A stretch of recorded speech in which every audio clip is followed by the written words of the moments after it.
ये तीनों है सामिला, करनी कृपा अंकुरा, वाक्य चितना हमारा, मेरे मीठे बोले साथ जी,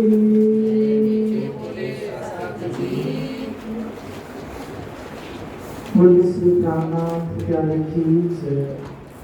मेरे मीठे बोले साथ जी, हुआ तुम्हारा काम, प्रेम में मगन होइयो, खुलिया दरवाजा नाम, सखीरी धाम जइयो। अपचारित नाम धनी श्री प्राणनाथ जी। यह जो प्राणनाथ शब्द है, उस अक्षराधिक परमात्मा के लिए ही संबोधन हम करते हैं प्राणनाथ, जिसे सच्चिदानंद कहा गया शास्त्रों में, उत्तम पुरुष कहा गया है गीता में। इसी प्रकार से वेदों में जिसे दिव्य पुरुष कहा गया है, अक्षराधिक परमात्मा कहा गया है, उसे हम आदर्श शब्द के साथ श्री प्राणनाथ कहते हैं। प्राण का अर्थ क्या होता है? जिससे हमारी जीवन शैली चलती है, वो आत्म चेतना जो हमारे शरीर में प्रविष्ट होकर के हमारे सारे अंगों को जीवंत बनाए रखती है, वो प्राण शक्ति किससे प्रादुर्भाव हुई है? स्वयं अक्षरातीत परमात्मा से। इसलिए उपनिषद में उस अक्षरातीत उत्तम पुरुष परमात्मा को प्राण कहकर संबोधित किया गया है। उपनिषद का कथन है सौ प्राणस्य प्राणः, कि वो प्राणों का भी प्राण है। उसकी चेतना से सारे मानव समाज में, सारे प्राणी में चेतना का प्रादुर्भाव होता है। इसलिए उसे प्राण नाथ कहते हैं, प्राण पिता कहते हैं, प्राण प्रतिनिधि, सबका स्वामी भी उसे ही कहा जाता है। इसी तरह से शास्त्र में कहा गया अतः एवं प्राण, अर्थात वो कारण परमात्मा का एक दूसरा नाम प्राण भी है, जिसे प्राणनाथ कहा जाता है। तो प्राणों का नाथ को, जो प्राणों का आधार हो, उसे हम प्राणनाथ के नाम से संबोधित करते हैं, जो एक अक्षरातीत परमात्मा के लिए है, उत्तम पुरुष के लिए है, सच्चिदानंद के लिए है। इसलिए हमारे जो नए धर्म प्रेमी सज्जन होते हैं, तो इस प्राणनाथ क्या किससे कहते हैं कि उनको जयकार लगाते हैं, समझ में नहीं आता है। इसलिए शब्दों से, विभिन्न नामों से उस अक्षरातीत परमात्मा को ही संबोधन किया गया है, जिसमें से एक नाम प्राणनाथ भी कहा गया है। तो यहाँ इस वाणी में महामती जी के धाम हृदय में विराजमान होकर, महामती यानी कि जिस तन में सब अक्षरातीत के आवेश शक्ति, ब्रह्म ज्ञान स्वरूप शक्ति जिसके हृदय में विराजमान होकर के यह ब्रह्मादि का प्रकटन किया है, उस तन को महामती कहा गया है, जिसके हृदय से ज्ञान की अमृत धारा प्रवाहित हुई है। इस ज्ञान के प्रताप से सारे संसार को अखंड मुक्ति मिलने वाला है, उन्हें महामती नाम से संबोधित किया जाता है। तो कहते हैं मेरे मीठे बोले साथ जी, हुआ तुम्हारा काम। महामती जी कहते हैं जिनके हृदय में स्वयं अक्षरातीत परमात्मा विराजमान होकर के यह ब्रह्मवाणी अवतरित किए। आज आप सभी ने दृष्टिगोचर किया है, देखा है कि हम किसी मूर्ति की पूजा अर्चना नहीं किए हैं। हम किसी भी बाह्य जगत की जो मूर्तियां हैं उनकी आरती नहीं उठाए, हम किसकी? ब्रह्मवाणी की। यह जो ज्ञान में स्वरूप है परमात्मा की, इसकी ही हम पूजा अर्चना चिंतन मनन करते हैं। परमात्मा का जो एक स्वरूप है उसे ज्ञान में स्वरूप ही कहा जाता है। विष्णु पुराण में कहा गया है कि ज्ञानम एवं परम ब्रह्म, कि परम परमात्मा को ज्ञान में स्वरूप भी कहा जाता है। इसी प्रकार से उपनिषद में कहा गया है कि द्वय ब्रह्मणि यदि तव्य शब्द ब्रह्म परम च यथा शब्द ब्रह्मे निष्णाता परम ब्रह्म अधिगच्छन्ति, अर्थात दो प्रकार के ब्रह्म ज्ञातव्य है, अर्थात जानने योग्य। एक शब्द ब्रह्म शब्द ब्रह्म का तात्पर्य ब्रह्म ज्ञान से है। एक परब्रह्म जिसके द्वारा उस परब्रह्म परमात्मा उत्तम पुरुष को पाया जा सकता है, जिस ज्ञान के द्वारा उसे शब्द ब्रह्म कहा जाता है। शब्द ब्रह्म के द्वारा है, यानी कि ब्रह्म का एक स्वरूप है ज्ञान में स्वरूप, जिसे प्रज्ञान ब्रह्म भी कहा गया है उपनिषद में, कि वह पावन परमात्मा जो है वो उत्कृष्ट ज्ञान स्वरूप है। सत्य ज्ञानम अनंतम ब्रह्म करके उनको संबोधित किया जाता है कि वह पावन परमात्मा सत्यवान है, परम सत्य है, ज्ञान स्वरूप है, अनंत शक्तियों वाला वो पावन परमात्मा है। इसलिए उनका एक स्वरूप का नाम यह भी है, ज्ञान स्वरूप से भी उन्हें जाना जाता है। इसलिए उपनिषद में कहा गया है दो ब्रह्मणि वेदित करते, दो प्रकार का ब्रह्म जानने योग्य है, शब्द ब्रह्म परम च यथ। एक क्या है? शब्द ब्रह्म, और एक पावन परमात्मा है। शब्द ब्रह्म यानी कि ब्रह्म ज्ञान के द्वारा उस अक्षरातीत की धाम स्वरूप लीला का ज्ञान होता है। वो रहते कहाँ है, उनकी स्वरूप क्या है, उनकी लीला किस प्रकार की होती है, इस प्रकार का ज्ञान कौन देगा? ब्रह्म ज्ञान। इसलिए उनके ज्ञान को ब्रह्म ज्ञान कहा जाता है। जिस प्रकार से संसार में विभिन्न प्रकार का ज्ञान है, भौतिक ज्ञान है, जैसे कि किसी को गणितज्ञ बनना है तो उन्हें गणित का ज्ञान रखना पड़ेगा। किसी को भौगोलिक विज्ञान का क्षेत्र में जाना है तो भूगोल को ज्ञान रखना पड़ेगा। इसी तरह से बायोलॉजी, केमिस्ट्री इत्यादि तो ज्ञान को धारण करने वाले विभिन्न प्रकार के क्षेत्र है। तो जो जिस क्षेत्र में जाता है, जो साइंस करना पड़ेगा, उन्हें क्या होगा? विज्ञान का ज्ञान ग्रहण करना पड़ेगा।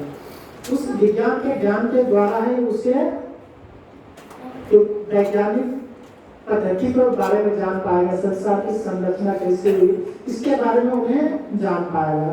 कोई बायोलॉजी पढ़ेगा तो उसे शारीरिक विज्ञान के बारे में पता चलेगा कि यह शरीर की संरचना कैसे हुई है इत्यादि। इस संसार में अनेक प्रकार के ज्ञान प्रचलित है, जिसके द्वारा जिस वस्तु को विशेष रूप से जाना जाता है, उस ज्ञान के क्षेत्र में विभिन्न प्रकार के महारत की इस संसार में है। डॉक्टर में भी विशेष प्रकार के डॉक्टर होते हैं, कोई आई स्पेशलिस्ट होते हैं, कोई स्किन स्पेशलिस्ट होते हैं। इसी तरह से किसी को आंखों के बारे में जानकारी एकत्रित करना है, उसके बारे में ज्ञान प्राप्त करना है तो आई स्पेशलिस्ट करना पड़ता है। इसी तरह से विभिन्न प्रकार के ज्ञान है, जिसके द्वारा उस क्षेत्र में उसकी अनुभूति होती है, उस क्षेत्र में वो विभिन्न प्रकार की महारत प्राप्त कर सकते हैं। इसी प्रकार से ब्रह्म ज्ञान किसे कहते हैं? जिस ज्ञान के द्वारा उस पावन परमात्मा की प्राप्ति होती है उसे ब्रह्म ज्ञान कहते हैं। इसलिए कहा गया कि ब्रह्म ज्ञान के द्वारा ही उस पावन परमात्मा को प्राप्त किया जा सकता है। इस संसार में बहुत सारे ज्ञान है, पराविद्या, अपराविद्या। शास्त्रों को जब हम करते हैं, श्रवण करते हैं, इसमें दो प्रकार की विद्याएं आती है। इसमें पराविद्या और अपराविद्या की बातें कही गई है। कहा जाता है कि अपराविद्या है, उसमें सारे समस्त संसार के धर्म ग्रंथ आ जाते हैं। ऋग्वेदो, यजुर्वेदो, सामवेदो, अथर्ववेदो, शिक्षा, कल्प, व्याकरण, नैरुक्त इत्यादि जो आ जाते हैं, ये अपरा विद्या के अंतर्गत आते हैं। इसके द्वारा हम इस संसार में धर्म को कैसे जीवन व्यतीत करना है इसकी शिक्षा मिलती है, भक्ति हमें कैसे करना है इसकी शिक्षा मिलती है, सदाचार जीवन कैसे व्यतीत करना है इसकी शिक्षा मिलती है, हमें सद्भाव पर कैसे चलना चाहिए इसकी शिक्षा मिलती है। लेकिन जो अपरा विद्या है, उस विद्या के द्वारा पावन परमात्मा की प्राप्ति नहीं हो सकती। उसके लिए जो पावन परमात्मा, पावन ब्रह्म कहा जाता है, यानी सृष्टि से परे है। इस भौतिक सृष्टि जो हमें दिखाई दे रहा है, इस सृष्टि से परे उस अक्षरातीत पावन परमात्मा की वास कहा गया, जिसे गीता में श्री कृष्ण जी ने 3 पुरुष करके 3 ब्रह्मांड करके वर्णन किया गया है। क्षर ब्रह्मांड, अक्षर ब्रह्मांड और परम धाम। इसी प्रकार से ये जो आज हमारे दृष्टिगोचर जो संसार है इसे चार ब्रह्मांड कहा जाता है, जिसकी विशालता का भी सीमा आज तक वैज्ञानिक जन भी नहीं लगा पाए हैं। इस छह जगत के जो मालिक कहा जाते हैं उन्हें आदि नारायण कहा जाता है। क्षर अक्षर, उसके पहले जो है अक्षर ब्रह्म, जिसे योग माया का ब्रह्मांड भी कहा जाता है, जिसके अधिपति स्वयं अविनाशी अक्षर ब्रह्म है। उससे पहले जो है उत्तम पुरुष अक्षरादि का वह दिव्य परम धाम है, जहाँ पर पावन परमात्मा स्वयं दिव्य स्वरूप में विराजमान है। मानव जीवन का परम लक्ष्य है उत्तम पुरुष अक्षरादि की प्राप्ति करना, और इस लक्ष्य की प्राप्ति हेतु जो रास्ता उन्हें दिखाता है वह ब्रह्म ज्ञान है। इसलिए महामती जी कहते हैं कि मेरे नित्य बोले साध जी हुआ तुम्हारा काम, कि मेरे हृदय में स्वयं अक्षरादि के आगे शक्ति विराजमान होकर के क्या ब्रह्मवाणी का प्रादुर्भाव किया, प्रकटन किया, और इस ब्रह्म ज्ञान के द्वारा ये सुंदर साक्षी के धर्म प्रेमी संजन आपका काम हो गया। कौन सा काम हो गया, कौन सा काम बिगड़ा हुआ था? इस सृष्टि में आज तक विभिन्न संत मनीषी जन हुए जिन्होंने उस पावन परमात्मा की धाम स्वरूप लीला के बारे में, स्वयं को जानने के बारे में बहुत सारे प्रयास किए, किंतु उनके पास ब्रह्म ज्ञान न होने के कारण इन सारे प्रश्नों से वो वंचित ही रह गए। लेकिन स्वयं अक्षरार्थ की जो ब्रह्मवाणी है वह यह ब्रह्मवाणी इन सारे प्रश्नों का उत्तर देती है, सारे रहस्यों का पर्दाफाश करती है, और यह दिखलाती है, यह दर्शाती है कि हमारा जो मानव जीवन है, हमारे अंदर जो जीव बैठा हुआ है चेतना के रूप में, वह एकमात्र उस अक्षरार्थ परमात्मा की प्राप्ति हेतु ही है। इसी तरह से हमारे आत्म तत्व का बोध, जीव तत्व का बोध ब्रह्मवाणी के द्वारा हो सकता है। ये संसार क्या है, इसका प्रकटन कैसे हुआ, इसकी रचना कैसे हुई, जब हमारा ये शरीर छूट जाएगा, हमारा जो जीव है, जो आत्म है, शरीर छूटने के बाद में उसका मुक्ति स्थान कहाँ रहेगा, इसके बारे में सारे संत मनुष्यों ने, संसार के शास्त्रों ने मौन ही धारण किए रह गए। तो कहा जाता है कि हुआ तुम्हारा काम, यह ब्रह्मवाणी के अवतरण होने से कौन सा कार्य सिद्ध हो गया? यह पहचान मिल गई कि हम कौन है। हमारे अंदर जो जीव आत्मा बैठी है वह वो कारण परमात्मा का ही अंश है। जब ये शरीर छूटेगा, यदि हम उनकी भक्ति करेंगे तो उनकी शरण की प्राप्ति हो जाएगी, मोक्ष की प्राप्ति हो जाएगी। दूसरा प्रश्न यह है कि पावन परमात्मा कौन है, कहाँ रहते, कहाँ उनकी लीला कैसी होती है? इस ब्रह्मवाणी का चिंतन मनन करने से यह विदित हो जाता है कि छठ से परे अक्षर से पारा वही पुरुष का करो विचारा, कि छठ ब्रह्मांड से परे, अक्षर ब्रह्मांड से परे जो अनादि अक्षरातीत परमात्मा है वही सबके लिए स्तुति योग्य है, पूज्य योग्य है, उसी की ही उपासना करनी चाहिए। इसलिए वो पावन परमात्मा के एक ज्ञान स्वरूप हम इस ब्रह्मवाणी को मानते हैं। इस ब्रह्मवाणी के द्वारा हमें यह विदित होता है कि हम इस संसार में आए क्यों हैं, इस संसार को त्यागने के पश्चात हमारी जीव आत्मा कहाँ जाएगी। वो अनादि पावन परमात्मा कौन है, जिसके लिए, जिसकी प्राप्ति के लिए सदियों से ऋषि मुनियों ने तपस्या करते हुए अपना जीवन को व्यतीत किया। उनकी दिव्य लीला कैसी है, जिसकी एक सुगंध, एक खुशबू पाने के लिए, क्षणिक आनंद पाने के लिए त्रिदेवा भी तरसते रहते हैं, योगी जन विभिन्न प्रकार के कष्ट साधनाएं करते रहते हैं। उसकी जानकारी यह ब्रह्मवाणी देता है। वह कैसे है, आनंद स्वरूप है, जिसकी क्षणिक सानिध्यता, उनका क्षणिक सानिध्यता का एहसास होते लगता है कि यह संसार का सारा सुख भी उनके क्षणिक सानिध्यता के में जो आनंद मिलता है, इस संसार का सारा ब्रह्मांड का सुख भी उनके सामने टिका कर जाता है। इसके बारे में एक दृष्टांत से आप समझ सकते हैं कि जो परमात्मा का जो आनंद है, इस संसार तो क्या वैकुंठ के आनंद से भी सर्वोपरि है। नर नारायण के बारे में आप सभी जानते हैं। एक बार नर नारायण तपस्या कर रहे थे। उनकी तपस्या के प्रभाव से इंद्र आसन, इंद्रदेव का स्वर्ग जो हो वह हिलने लग जाता है। इंद्रदेव को अब क्या है, उनको भय सताने लगता है कि कोई तपस्वी मेरे इंद्र आसन को कब्जाना चाहता है। इनकी तपस्या को भंग करना अति आवश्यक है। उन्होंने अप्सरा को भेज दिया कि जाओ उनकी तपस्या को भंग करो। उनके सारे अप्सराएं विभिन्न प्रकार के हथकंडे अपनाए, नृत्य देखा, विभिन्न प्रकार से उनको मोहित करने के लिए, माया जाल में फांसने के लिए उपाय किए, लेकिन वो सारा का सारा उनका उपाय व्यर्थ सिद्ध हो जाता है। जब नारायण का आंखें खुलती है तब उन अप्सराओं से कहती है कि अप्सराएं, आपका इस प्रकार का कृत्य व्यर्थ है। आपका कृत्य से हमारे ऊपर कोई प्रभाव करने वाला नहीं है। आप उस इंद्रदेव से जाकर के कह दीजिए कि हमें उनके इंद्र का सिंहासन नहीं चाहिए, स्वर्ग का अधिपति हमें नहीं चाहिए। हम तो ध्यान अवस्था में जुड़ करके उस परमात्मा की आनंद को प्राप्ति करते हैं, जिस आनंद के सामने स्वर्ग का सारा सुख भी फीका पड़ जाता है। आप जाकर के इंद्रदेव को कहिए कि हमें इंद्र का या स्वर्ग का या वैकुंठ का सुख नहीं चाहिए। ये कौन कहते हैं? नारायण कहते हैं। और उन्होंने एक पुष्प लेते हैं, अपने जंघे पर घर्षण करके कर देते हैं। पुष्प को वो घर्षण से वो पुष्प जो रख देते हैं वो उर्वशी बन जाती है।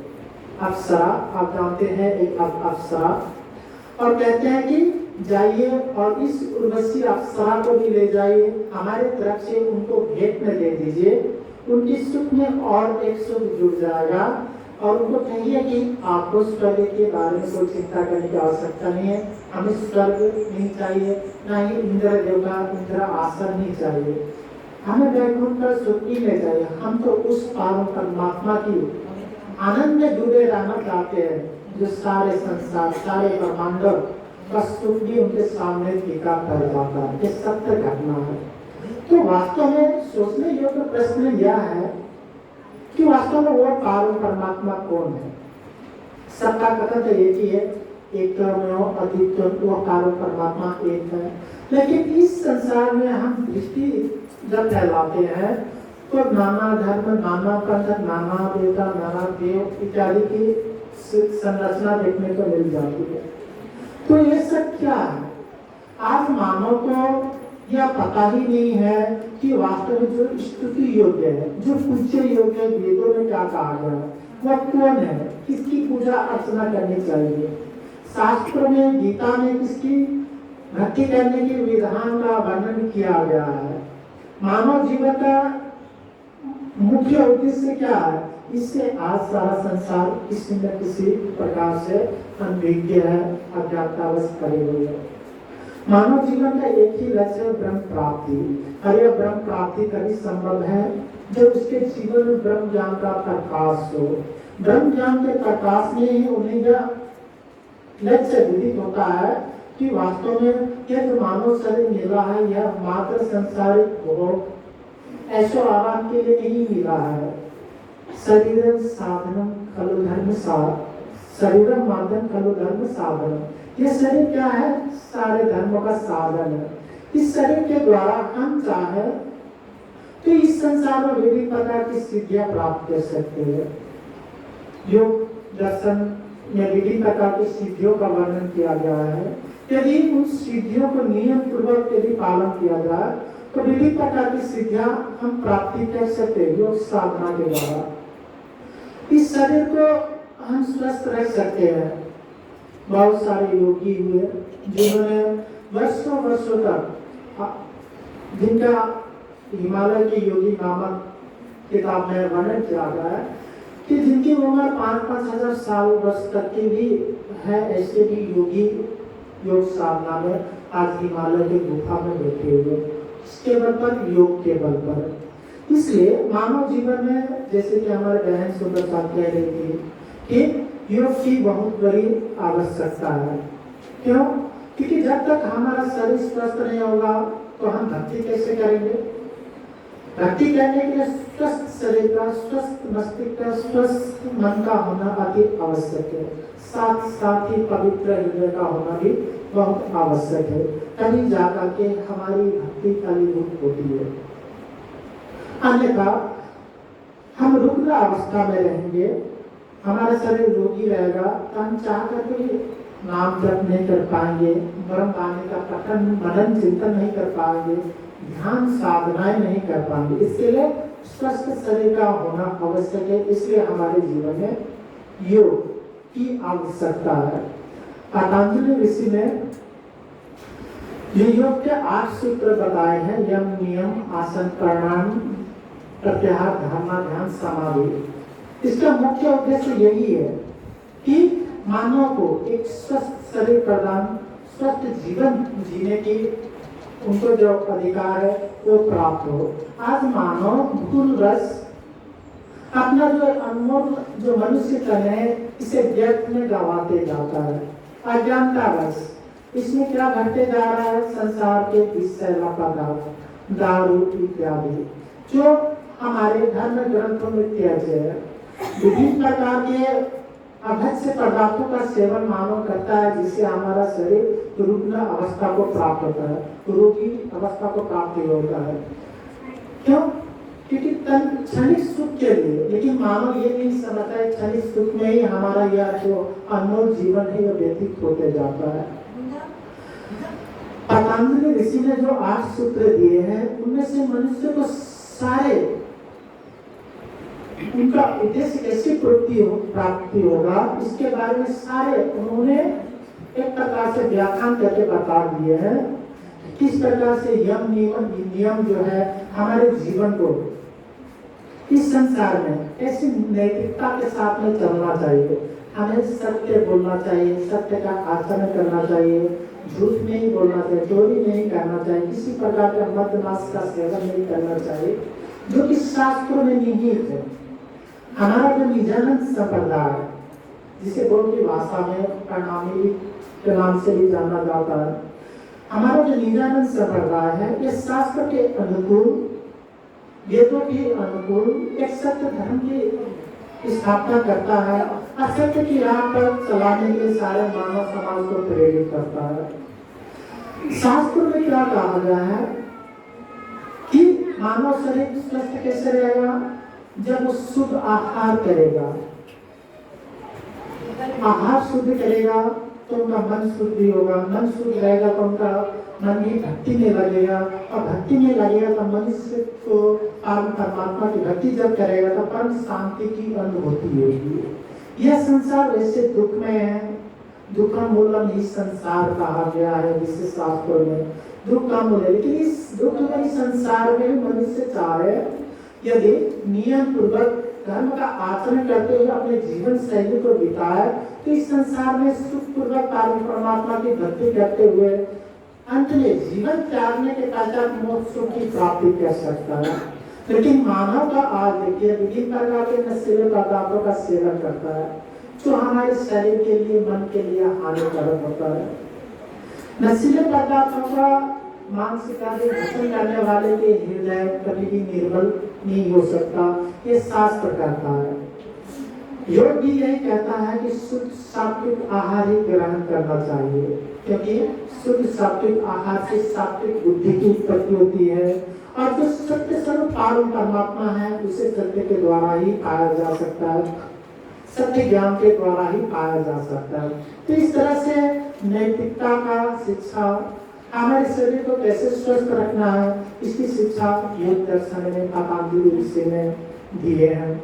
इसी प्रकार से धारणा, ध्यान, समाधि तक की वर्णन करके यह लक्ष्य मनुष्य को दे दिया कि ये मनुष्य आप इन सारे नियमों का पालन करते हुए समाधि की अवस्था में पहुंचो और उस परमात्मा की प्राप्ति करो, उस परमात्मा के ध्यान में डूबो जो तुम्हारे जीवन का तारने वाले हैं, तुम्हें जन्म मरण के चक्कर से तारने वाले हैं, मोक्ष सुख की प्राप्ति देने वाले हैं।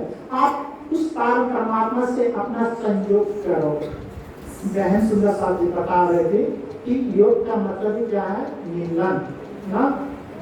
योग संयोग योग इति युक्त जीव आत्मा परमात्मा, कि जीव आत्मा का मिलन परमात्मा के साथ में हो जाए, इसी का नाम क्या है?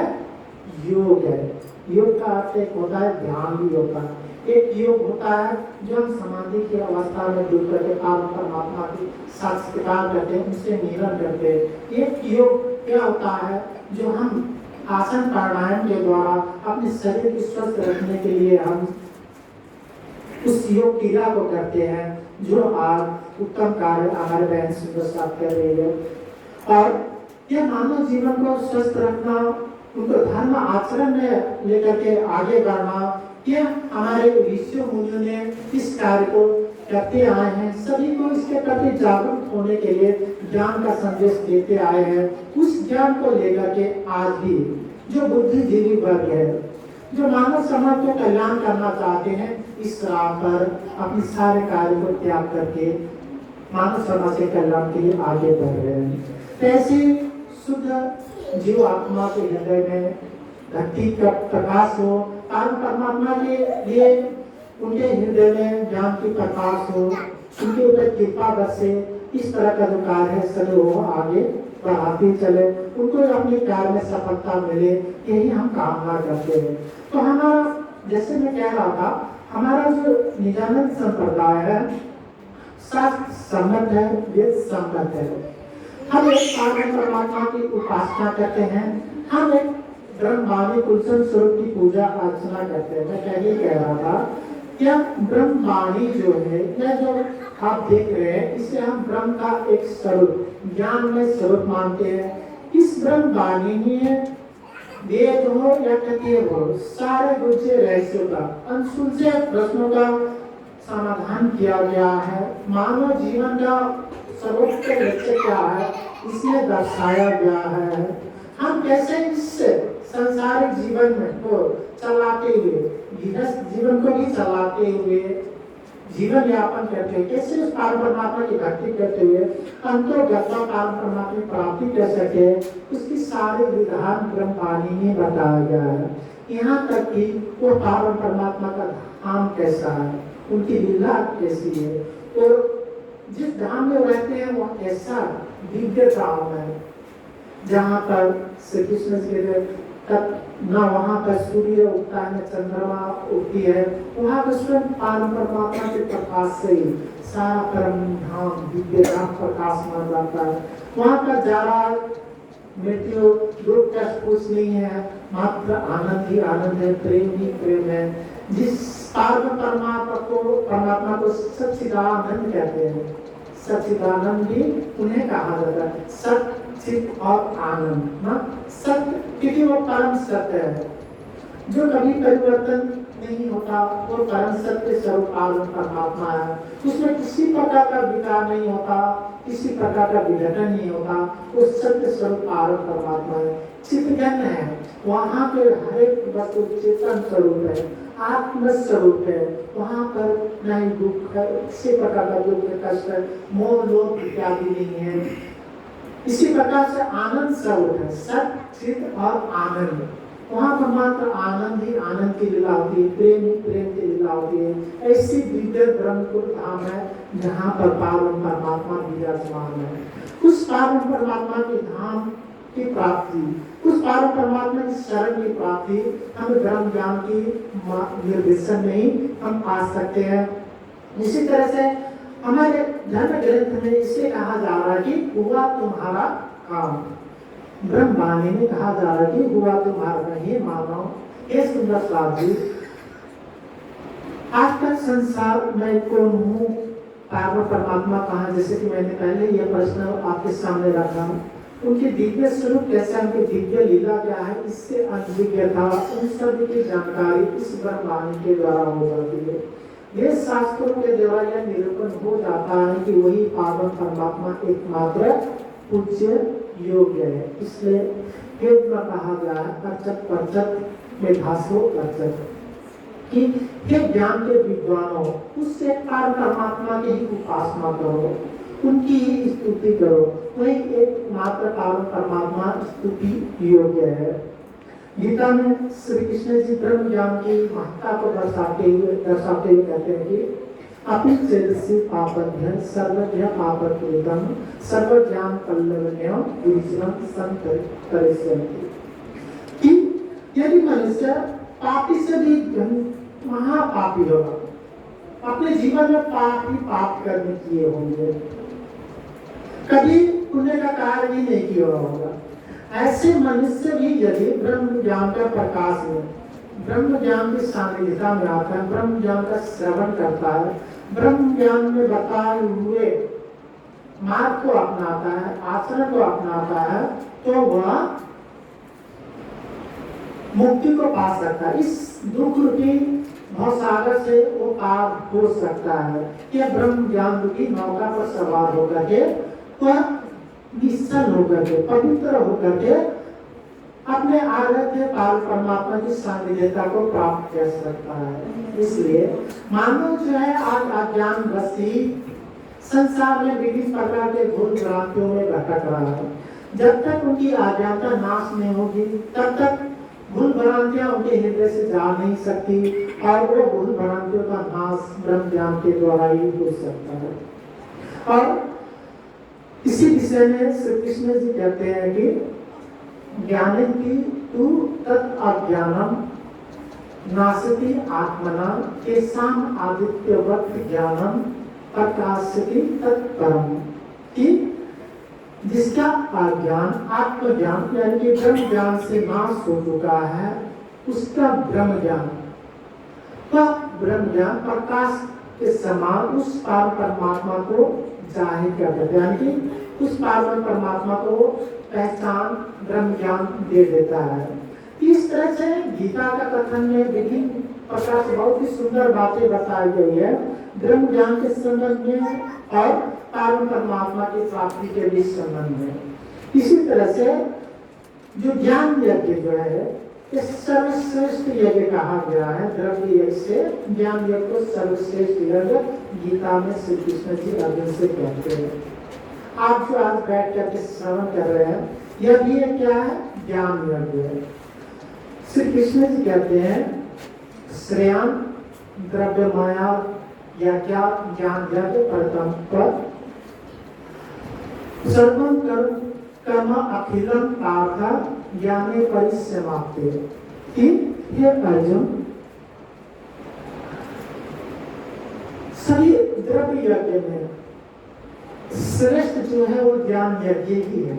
जैसे द्रव्य यज्ञ किसे कहा जाता है? होम जो कहते हैं वैदिक परंपरा के अनुसार, जिसमें विभिन्न प्रकार के द्रव्य डाला जाता है, घी इत्यादि होम किया जाता है, उससे द्रव्य यज्ञ कहा जाता है, जिससे मंत्र उच्चारण करके उस विधि को पूर्ण किया जाता है।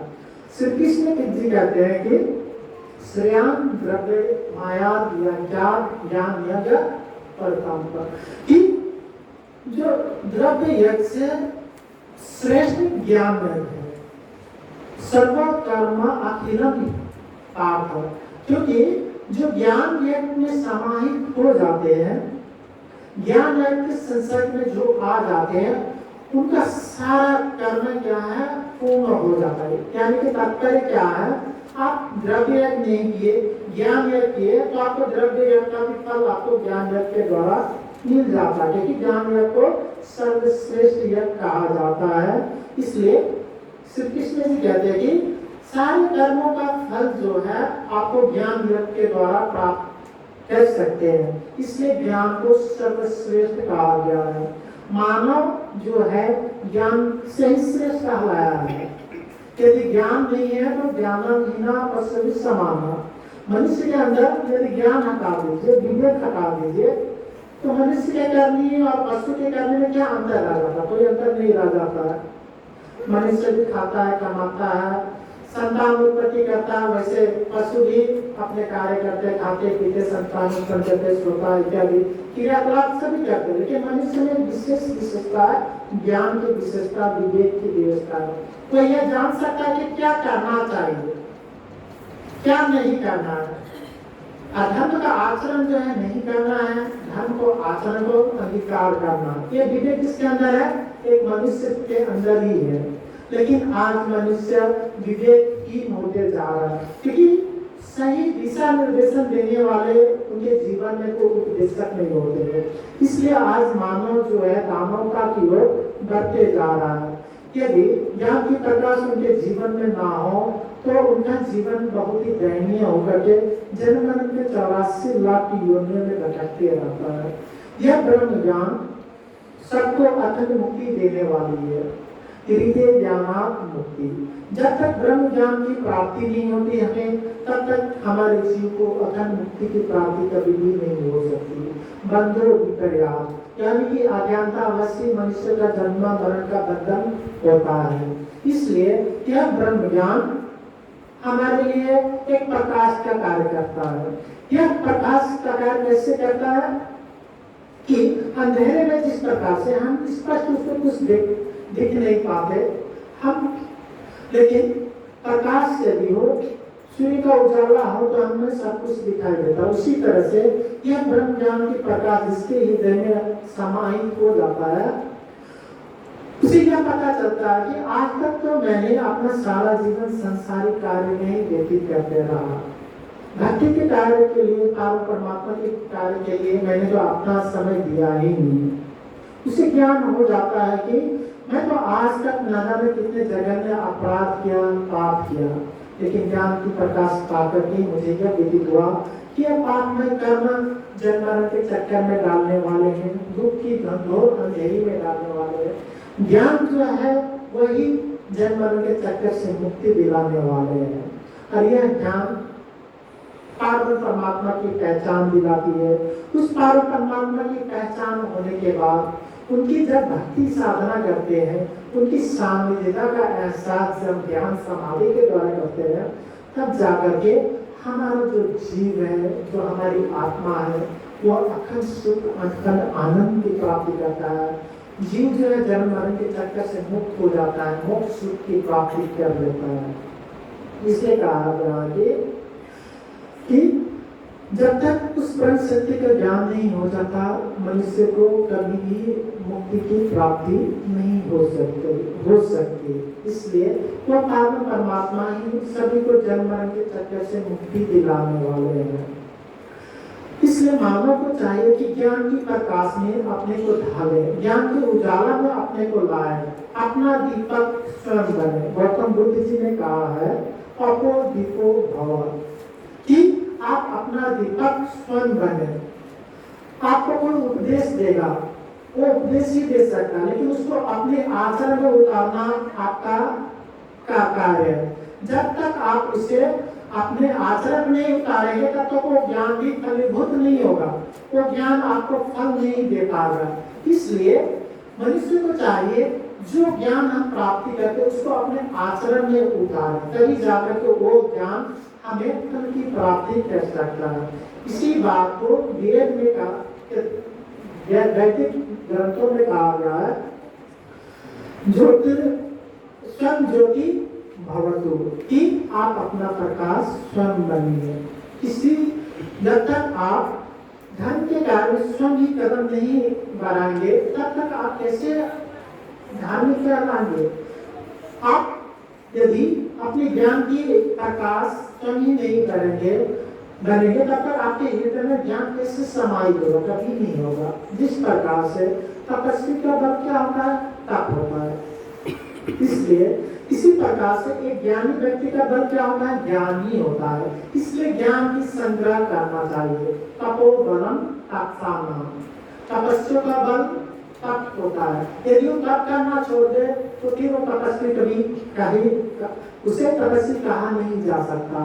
और तपस्या से दूर रह करके तपस्वी अपने आप को सिद्ध कर ही नहीं सकता। इसलिए ब्रह्म विदाम बलम, इस तरह से ब्रह्म यानी कि ज्ञान जो है वो ज्ञानियों का बल होता है। इसलिए ब्रह्म विदाम बलम, हम ज्ञान के क्षेत्र में अपना कदम बढ़ाएंगे, उस ज्ञान को अपने जीवन में, अपने हृदय में धारण करेंगे, और उस ज्ञान को जब हम चरित्र में जीवन में चरितार्थ करेंगे तो वह ज्ञान हमें फल देता है और उस ज्ञान के द्वारा ही, उस फल के द्वारा ही परम परमात्मा की भक्ति में हमारा मन लगता है और उस परम परमात्मा की भक्ति में ही सारे सुख का निधान के लिए, शांति का निधान के लिए, निधान यानी कि संपदा, तो उन्हीं परम परमात्मा की शरण में ही प्राप्ति हो सकती है। हम संसार में चाहे कितने भी भटके, कितने भी दौड़ भाग करें, लेकिन जब तक हमारे अंदर परम परमात्मा की भक्ति रूपी बीज का उदय अंकुरित नहीं होता, हमारे हृदय में ज्ञान का प्रकाश नहीं होता, तब तक अज्ञानता में हम भटकते रहेंगे, उस परम परमात्मा से कुछ दूर रहेंगे। जो हमारे जीवन का लक्ष्य है, तमेव शरणम यत् सर्वभावेन भारत। श्री कृष्ण जी अर्जुन से कहते हैं कि यदि तुम्हें परम शांति, परम मोक्ष की प्राप्ति चाहिए तो तुम सब ओर से, सभी ओर से, मन से, वचन से, कर्म से उस परमात्मा की शरण में जाओ, उनकी भक्ति करो, तत्पश्चात परम शांति प्राप्त से शाश्वतम। उनकी कृपा से, उस परमात्मा की कृपा से ही तुम्हें परम पद की प्राप्ति होगी, उस परम स्थान की प्राप्ति होगी जहां से तुम्हें पुनः इस संसार, दुखमय संसार में जन्म मरण के चक्कर में पड़ना नहीं पड़ेगा और इसकी मुक्ति वह परमात्मा ही दिला सकते हैं। इसलिए गीता हो, वेद हो, शास्त्र हो, सभी ने एक तरह से कहा है कि वह जो परमात्मा है वही एकमात्र पूज्य है। इसलिए हमारा जो निरानंद संप्रदाय है, एकमात्र परमात्मा की हम पूजा अर्चना करते हैं, उनकी ब्रह्मवाणी को ज्ञान में स्वरूप समझ करके उनकी पूजा अर्चना करते हैं। इस ब्रह्मवाणी के निहित ज्ञान को हम चर्चा के द्वारा श्रवण करते हैं, घर में चिंतन मनन करते हैं, पठन करते हैं, जिससे कि स्वाध्याय करते हैं, जिससे कि हमारी आत्मा में ज्ञान के प्रकाश हो, हमें हमारे अंदर सत्य बुद्धि का प्रकाश हो और सत्य बुद्धि के द्वारा हमारा आचरण में सुधार हो, असत्य आचरण के द्वारा, सत्य बुद्धि के द्वारा, सत्य धर्म के पालन के द्वारा सत्य स्वरूप परमात्मा की हम प्राप्ति कर सके। इस लक्ष्य से लेकर के हम ब्रह्मांड का स्वाध्याय करते हैं। योग दर्शन के एक सूत्र में कहा गया है, स्वाध्याय इष्ट देवता संप्रयोग, कि स्वाध्याय करने से इष्ट देवता की प्राप्ति होती है। जब हम ब्रह्मवाणी का स्वाध्याय करते हैं तो इसमें सारे विधान बताए गए, सारे मार्ग बताए गए हैं कि कैसे हमें इस संसार के मायाजन्य कार्य को, दूषित कार्य को त्याग करके सत्य कार्य करते हुए भक्ति के मार्ग अपनाना चाहिए, कैसे धर्म का आचरण करना चाहिए, कैसे जो ब्रह्मवाणी में जो ज्ञान दिया गया है कि ध्यान की राह अपनाने के लिए उस ध्यान पर चल करके हम परमात्मा के साथ सत्कार कर सकते हैं। ये सारे मीडिया, ये सारी बातें ब्रह्मवाणी में बताई गई है। तो उन निधि को जब हम अंगीकार करते हैं वो कैसे प्राप्त होगा? स्वाध्याय के द्वारा।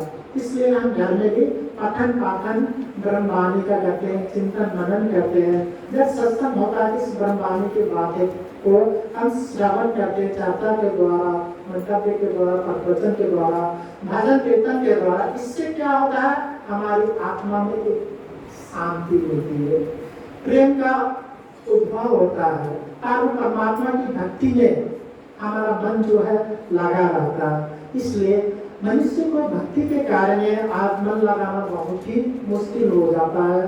समय निकाल करके बहुत ऐसे गिने चुने ही होते हैं जो सत्संग में अपना समय दे पाते हैं। नहीं तो आज सारा संसार को देखिए, सभी अपने संसारिक कार्य में व्यस्त है, संसारिक ऐसा आराम को ही पाना चाहते हैं। लेकिन जो परमात्मा सर्व सुख का निधान है, शांति का दाता है, प्रेम का दाता है, आनंद का दाता है, उनसे संपर्क साधन की जो साधन है वो ध्यान योग्य है, ब्रह्मवाणी है, सत्संग है। इसके द्वारा ही, उनके द्वारा उनसे संपर्क, उनसे मिलन किया जा सकता है। लेकिन दुर्भाग्यवश मानव समाज, अधिकतर मानव समाज इससे कोसों दूर है।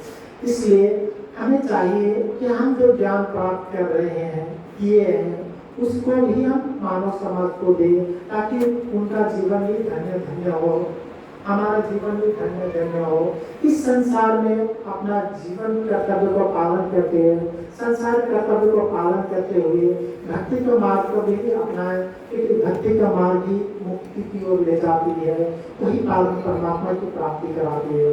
इसलिए आशा करते हैं कि हमारे जितने भी धर्म प्रेमी सज्जन वृंद हैं, ब्रह्मवाणी की जो कथन है उसको आत्मसात करें। वो ब्रह्म क्या कैसा है, उन्हें प्राप्ति कैसे किया जा सकता है, उनकी लीला कैसी, स्वरूप कैसा है, वह एक बार परमात्मा कौन है, जिसे सारे शास्त्रों में कहा गया कि वह एक ही है। इन सारे विषय जो है बहुत गहन है, इसे एक घंटा में हम कवर नहीं कर सकते। इसके बारे में आपको जानना है, निजानंद संप्रदाय के सिद्धांत के बारे में जानना है, तो समय देना पड़ेगा। आप समय दीजिए। अक्षरातीत परमात्मा की कृपा से आपके हृदय में वो ज्ञान का प्रकाश होगा, जिसके प्रकाश में आपको सत्य की राह की प्राप्ति हो जाएगी, ऐसा मेरा दृढ़ विश्वास है।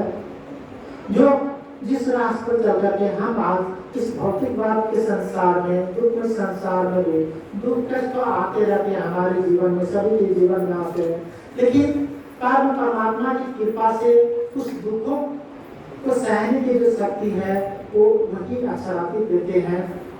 उस दुख से पार कराने की शक्ति उन्हीं के पास है। दुख के संसार में भी हम उनकी सानिध्यता का एहसास करते हैं तो सुख की अनुभूति हमारे हृदय में होने लगती है। इसलिए मनुष्य को एकमात्र सच्चिदानंद की ओर अग्रसर होना चाहिए। उसकी भक्ति वो क्या है, कैसे, उसकी स्वरूप क्या है, जिसके सारे वेदों में पुकारा है, दिव्य ब्रह्मपुर व्योमी आत्मा प्रतिष्ठिता, जिसे दिव्य ब्रह्मपुर कहा गया है, जहाँ पर परमात्मा विराजमान है। वो धाम कैसा, स्वरूप कैसा, लीला कैसी है, इन सारे हमारे जीवन का उद्देश्य क्या है, इन सारे चीजों को जानने के लिए हमें सत्संग में समय देना पड़ेगा, तभी जाकर के हम उस आध्यात्मिक संपदा को पा सकते हैं। जिस तरह से हम इस संसार में उत्तम सुख पाने के लिए हम विभिन्न प्रकार के कार्य करते हैं, बड़ी बड़ी पढ़ाइयाँ करते हैं, क्यों करते हैं, संसार में उत्तम सुख मिले। हम उसके लिए हम कितना समय देते हैं, 15 साल 20 साल तक कोई पढ़ता है, 30 साल तक कोई पढ़ता है, लेकिन यह सुख क्या है, संसार का जो सुख है एक दिन छीन हो जाने वाला है, नाश हो जाने वाला है। लेकिन यदि हम परमात्मा के लिए समय निकाले, उनकी भक्ति के लिए समय निकाले, उनके ज्ञान की आहरण के लिए समय निकाले, तो उस ज्ञान के द्वारा परमात्मा के द्वारा हमें अखंड सुख की प्राप्ति हो सकती है, जिसका कभी नाश नहीं होता, जो सदैव सदा सर्वदा सत्य, आनंद और प्रेम देने वाला जो अक्षरातीत है, वही हमारे हृदय को शांति, प्रेम और आनंद देकर के अपने साधनों में ले लेंगे। इसी आशा के साथ आज का जो चर्चा है इसको मैं यहीं विराम देना चाहूँगा। आइए सिंधु साह जी चौपाई दोहराते हैं। मेरे मीठे बोले साथ जी, हुआ तुम्हारा काम, प्रेम में मगन होइयो, खुलिया दरवाजा धामा, सखी धाम जाइए, सखी धाम जाइए, बोल श्री सद्गुरु महाराज की।